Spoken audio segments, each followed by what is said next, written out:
Welcome to H today. తిరుపతిని అపవిత్రం చేసిన చంద్రబాబు నాయుడుపై చర్యలు తీసుకోవాలి. తిలక్ వెంకటేశ్వర స్వామిని రాజకీయాలకి ఉపయోగించుకుని భక్తుల మనోభావాలను దెబ్బతీసిన చంద్రబాబు, పవన్ కళ్యాణ్ వాస్తవాలు వెలుగు చూసిన దుష్ప్రచారాలు మానాలి.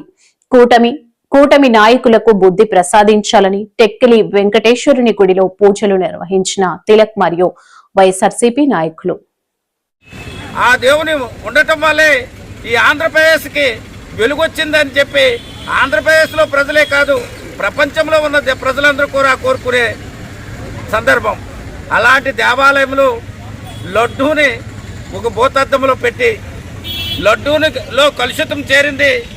కొవ్వు, పశువుల తాలగా కొవ్వు, పందుల తాలగా కొవ్వు, రకరకాలైన క్రిమిసంహారక మందులు యాడయ్యని చెప్పి ప్రచారం చేశారు.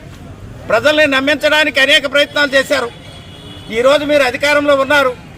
మీ ప్రభుత్వం ద్వారా మీరు కోరితే, అలాగే ఆనాడు టీటీడీ చైర్మన్లుగా వ్యవహరించిన సుబ్బారెడ్డి గారు కానీ, కరుణాకర్ రెడ్డి గారు కానీ గత ప్రభుత్వంలో టీటీడీ చైర్మన్లుగా చేసిన వాళ్ళు బహిరంగంగా వెంకటేశ్వర సాక్షిగా పిల్లలతో సహా వెళ్ళి ప్రమాణం చేసి మరి దీనిపైన నిశ్చితమైన ఎంక్వైరీ జరగాల, సిట్ అధికారులతో ఎంక్వైరీ జరగాల, సుప్రీంకోర్టు న్యాయమూర్తితో ఎంక్వైరీ జరగాల, ఏ సంస్థతో ఎంక్వైరీ చేసినా వాస్తవాలను బహిర్గతం చేయమని కోరడం జరిగింది.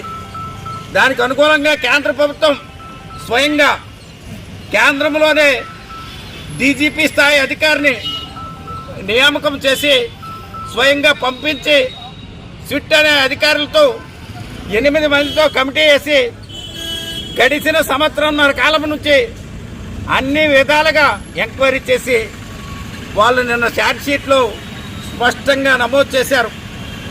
ఈ రాష్ట్రంలో ఈ ప్రచారం దుర్మార్గమైన ప్రచారం, తప్పుడు ప్రచారం, చంద్రబాబు నాయుడు గారు, పవన్ కళ్యాణ్ గారు తప్పుడు ప్రచారం కోసం వెంకటేశ్వర స్వామినే వాడుకున్నారు. ఇది తప్పు అని చెప్పి మరి కోర్టుకు సబ్మిట్ చేసిన ఛార్జ్ షీట్లో నమోదు చేయడం జరిగింది. మరి ఆ విషయాన్ని ఈరోజు రాష్ట్ర ప్రజలందరూ కూడా, మేధావులు, రాజకీయ పార్టీలు, అన్ని సంఘాలు, ప్రజాప్రతినిధులు మీరు ఈరోజు ఆలోచన చేయండి. చంద్రబాబు అనే వ్యక్తి రాజకీయం కోసం, అధికారం కోసం, పదవుల కోసం ఎంత దుర్మార్గంగా వ్యవహరిస్తాడో ఈ ఒక్కటే ఒక ప్రధానమైన కారణం. మేము ఈరోజు కూడా చెప్తున్నాం, రాజకీయం కోసం ఈ అంశాన్ని మేము ఆడుకోవాలని అనుకోవట్లేదు. దేవుని శ్రీ నమో వెంకటేశ్వరుని ఎప్పుడు కూడా రాజకీయం కోసం ఏ రాజకీయ పార్టీ వాడుకోవద్దని చెప్పి ఆ వెంకటేశ్వరుని ఈరోజు కోరుకున్నాం. ఈరోజు వాడిన చంద్రబాబు నాయుడు కానీ, పవన్ కళ్యాణ్ కానీ భగవంతుడు బుద్ధి చెప్పాలని ఆ వెంకటేశ్వరుని వేళ ప్రార్థించుకున్నాం.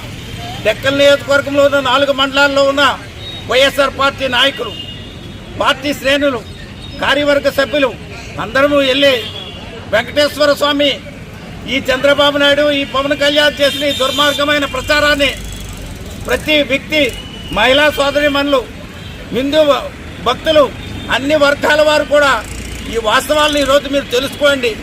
ఎలాంటి దుష్ప్రచారం చేసి లడ్డూ కలుషితమైందని ప్రచారం చేశారు. లడ్డూని, వెంకటేశ్వర స్వామిని ఎలాగైతే దుష్ప్రచారంకు వాడుకున్నారో ఇది ముక్త కంఠంతో ఖండించవలసిన రోజని, ఇది ఒక చీకటి రోజని చంద్రబాబు నాయుడు చేసే ఈ దుర్మార్గమైన ఆలోచనని భారతదేశంలో ఉన్న ప్రతి పౌరుడు కూడా, అన్ని రాజకీయ పార్టీలు, మేధావులు, అన్ని హిందూ సంస్థలు ముక్త కంఠంతో ఖండించమని హృదయపూర్వకంగా కోరుకుంటూ సెలవు